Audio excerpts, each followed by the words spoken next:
When I am browsing a listing, there is one number I check that tells me a lot about what's happening with that house, and it is not the price. I am talking about the days on market, or how long a house has been sitting.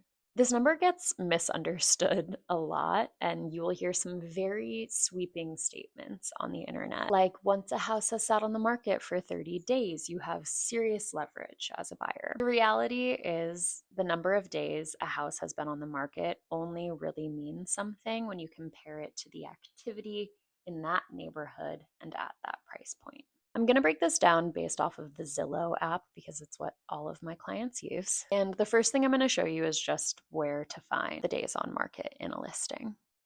So you pull up your listing here, you see the price. This one's in Van Nuys, the Valley Glen area. Scroll down past the description, and just there on the left, you'll see 33 days on Zillow. So now you know where to find it.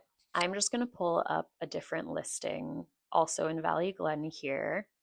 I'm not showing all of the details because they don't matter right now. This one is listed around 1.4 million.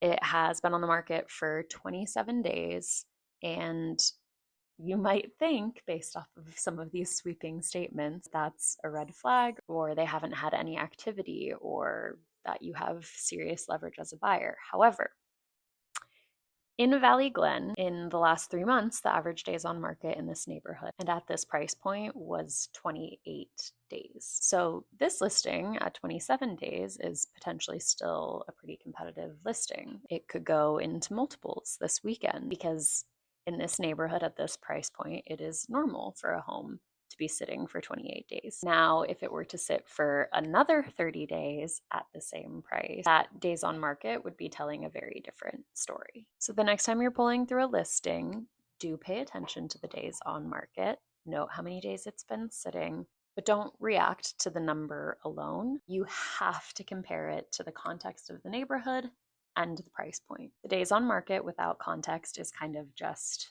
another number. And with context, it can really inform your strategy if you intend to make an offer on the house. And that's the days on market for you.